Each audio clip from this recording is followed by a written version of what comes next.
Graveyard Graham, Midnight Ride. Last year I read a book called Go Like Hell by A.J. Baim. And I don't know if the movie Ford v Ferrari was based on that book or if they just cover the same events. But it's the same story, only Ford v Ferrari does it in a much more engaging way. That's the way it is between a drama film and a nonfiction book. Obviously, the book's going to give you more details, but the movie's going to be a lot more immersive. Ford v Ferrari is on Prime Video, or at least it was last week, and I don't know however long these things stay on, but if it's there, you should watch it. The movie came out in 2019, and man, it's just got so many things going for it. Main characters are Carroll Shelby and Ken Miles. This is the Carroll Shelby of the Shelby GT Cobra 500 fame, like the guy who spent his entire life building sports cars and race cars, usually in conjunction with Ford. Ken Miles was his driver in the 60s. Shelby was American, Miles was English, and they decided in the 60s that they wanted to build a car. Well, they didn't just up and decide they wanted to do this. There were other factors around it. They wanted to build a car for Ford that could contend with Ferrari at the 24 Hours of Le Mans, which is a 24-hour race in Paris. It's a circuit race, and I don't remember exactly how long the track is. They say that if you run it perfectly, a lap is about 3.5 minutes, and you are trading off with another driver and running this car to do as many laps as you can in 24 hours, get the highest top speed and all of that stuff. This is back when auto racing, it was much bigger in the 60s. I'm sure it's still a big industry now, but it had a lot less to compete with back then, and Americans were much more interested in it. And Ford wanted to put up a win against Ferrari because it would be good for marketing. Having a successful race car and racing team, you can then say that, here's this much less expensive vehicle, an entry-level vehicle, a sporty two-door coupe, and it's from the same company that makes the GT40, which just won at Le Mans. You've seen how these marketing tricks play out. But there was more than just marketing going on behind the scenes here. Ford was the biggest American motor company at the time. I can't remember what the volume of sales was for them versus General Motors, and Chrysler Dodge was in a distant third place at the time. They probably still are. But the way the movie depicts it, there was also an element of wounded pride between Henry Ford II and Enzo Ferrari. It was Enzo Ferrari, right? Or I've already forgotten the name of Papa Ferrari Sr. The drama kicks off when Ferrari wins regularly at Le Mans, and he builds what he believes is the perfect race car, beautiful, engineered well, all that stuff. But he's put so much money into this thing, and he sells so few cars because he sells them to an exclusive clientele and such, that he's broke. And that puts his company in a position to be purchased. And Ford, wanting to race, they've got a plan to buy out Ferrari. And they say, we're going to be the Ford Motor Company. We'll own 90% of us, 10% of you. You'll be Ferrari Racing. You'll own 90% of you and 10% of our racing thing. And that way we can finally have a racing arm, and we can bring a Ford presence into Le Mans, and we can race there. And it all came down to one question as Ferrari and his lawyers and stuff were looking over the paperwork. And he says, what would you do? What would the decision be if we both wanted to contend at Le Mans in the same year? And Lee Iacocca, who was there to make the deal on behalf of Ford, said, well, in that instance, we would race and you would not. And Ferrari basically does the Italian thing and curses out Ford's entire line and all of his honor and his every production with his name on it, and tells him to piss off. And Lee Iacocca has to take that message back to Michigan and hand it personally to Henry Ford II. That right there is the wounded pride element. That's what makes the Deuce, as they call him, green light the operation to build the GT40 and destroy Ferrari. Then the conflict internally between Ford and Shelby becomes a matter of what is the right approach. Shelby obviously knows racing cars. Ford knows corporatism. He also knows mass production. And Ford, during World War II, was one of the major companies that was producing bombers and other machinery for the military. They know how to ramp things up and they know how to win. But now that he's surrounded by so many floors of lawyers and suits and stuff, and they've all got his ear bent to them, like their continued existence depends on him being happy with them, and they need him to believe that he needs them. And so they start meddling.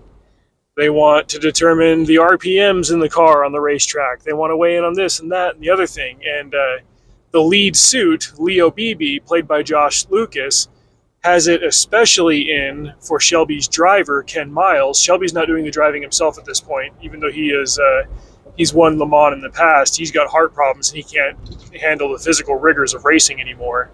He wants to bring in Ken Miles, who's kind of broke and having financial problems and stuff, but he is just a genius mechanic and driver. But Ken Miles insulted the Ford Mustang to Leo Beebe's face. And Leo Beebe was the guy in charge of bringing the Mustang to the market. And Ken Miles, who knows cars, tells him right to his face, like, this car sucks and you suck. And even if you changed all this stuff about it, I would still go buy a Chevelle, and that is a terrible car. And so, like, that, that wounds Leo Beebe's pride, and he starts meddling, and he tries to get Ken Miles fired from the project. And there's this behind the scenes back and forth stuff as Shelby's trying to build the car. Ken Miles is telling them what to change about it based on his testing. Leo Beebe is trying to interfere and say that, okay, once the car's running, we can just fire Ken Miles and anybody can drive it. And Shelby says, no, it's got to be Miles. It's not just a matter of building a car that any idiot can jump in and put the pedal to the floor. And Henry Ford II just really wants to go to Paris or go to France, go to Le Mans, and avenge his wounded honor against Ferrari. So there are so many just big personalities here, drama behind the scenes. Ken Miles is a family man. He provides for his wife. He and his wife have a great, healthy marriage. He's got a young son who just adores him. And there's also a bit of mechanical learning. Like this movie was in a lot of ways like watching a protracted collection of old Top Gear segments before the BBC neutered itself and fired Jeremy Clarkson. You get track testing, you get a little bit of technical gadgetry chit-chat and know-how. And there were even bits of mechanical overlap between racing the GT40 and things that I know from trucking. Like, it was a dumb thing that I had never thought of, but I was always aware of how racers needed to worry about their engine conditions and their tires and stuff, but I'd never given a second thought to the abuse that their brakes take. And there's a scene in the movie where Ken Miles is driving the car around their test track, and all of a sudden, like he's been hammering this thing so hard into the turns and stuff that the brakes are like glowing orange. And I thought, oh, brake fade. That happens on cars because that also happens on semi-trucks. That's why semi-trucks have Jake brakes built in for downgrades. It's also why you see runaway truck ramps, is sometimes trucks will have gross mechanical failure, but more often than not, it's user error.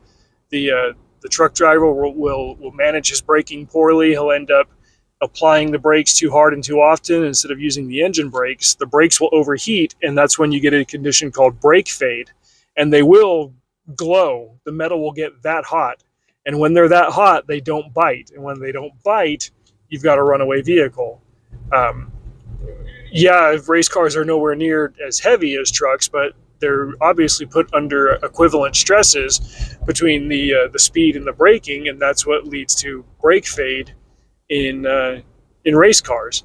And they've got to come up with a solution to that can exceed the Ferrari solution and give them an advantage while also operating within the rules at Le Mans. Like, there's a problem solving element to it. Like, this is a very bro-coded movie. Like, the masculine brain will wrap itself around this film. It's been out for 5 or 6 years by now, and it's just a fantastic movie. The sound editing, it's not something that you think of all that often, but when you're dealing with a lot of mechanical noises and engines and stuff and Doppler effects, like, getting that right is crucial, and meshing it correctly with the soundtrack. Geez, I couldn't even tell you who the composer is that does the score, but the music is perfect for every piece of mood in this movie. The casting, also, like I said, they nailed that. Matt Damon plays Carroll Shelby. Christian Bale is Ken Miles. Josh Lucas is Leo Beebe. I am blanking the name of the guy who plays Henry Ford II. And John Bernthal is Lee Iacocca. And John Bernthal is a guy that I haven't seen a whole ton of stuff with him in it. And I guess he was in Walking Dead. I tried the pilot of Walking Dead. I didn't care for it. I never bothered to keep going. But whatever he's in, like, he is always great in it. I really like that dude. I like his work, and he does great as Lee Iacocca, who, after this stint with Ford Motors, like later on, and I think it was the late '70s and then the '80s, he brought Chrysler back from the brink. The more I read about American automotive history, especially mid 20th century onward, like the more you see that probably a handful of big execs and big idea men just kind of rotated between all of these companies. Like, obviously there was always a Ford in charge, a Ford Motor Company, but Iacocca, the Dodge brothers, Walter P. Chrysler, George Romney, who was in charge of AMC, like a lot of these names worked at these different companies kind of on a rotating basis in similar positions, and you can see their fingerprints on the companies at different times. But this movie, Ford v Ferrari, is a snapshot of a very specific time and a very specific effort for an American motor company to do something that had never been done before by an American motor company over in Europe. And the history-making element of it was strong. The technical element of it was strong. The drama was fantastic. And as far as I remember, like I said, I read this book last year, and I could be forgetting a few details here and there. I'm due to read it again, probably.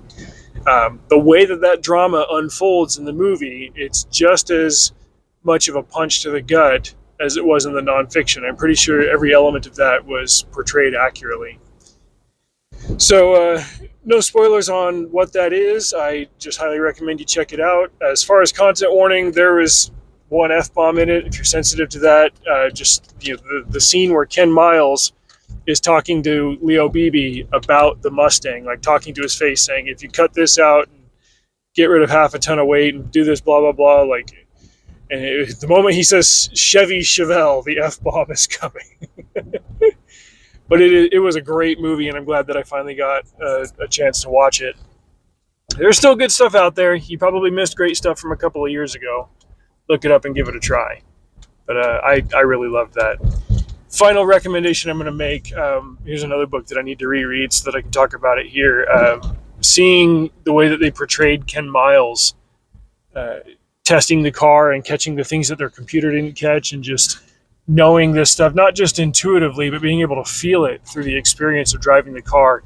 It reminded me of Matthew Crawford's book called Why We Drive, accurately classifying the car as a prosthesis for the human body. And there's a fusion between the driver, especially when the driver pays attention to the vehicle and how it operates, and knows what the feedback is and the responses to things. Like, that's something that I've observed through my years of driving, and especially the last 12 years of being a truck driver, is the more time you spend with the vehicle, the more you really fuse and figure out its peculiarities, and you're able to do things with it that others can't, just because it's not an extension of them the way that it is of you. You really see how Ken Miles was crucial to making this car do what they wanted it to do at Le Mans in 1966. So anyway, check out that movie. Drive safe. See you out there.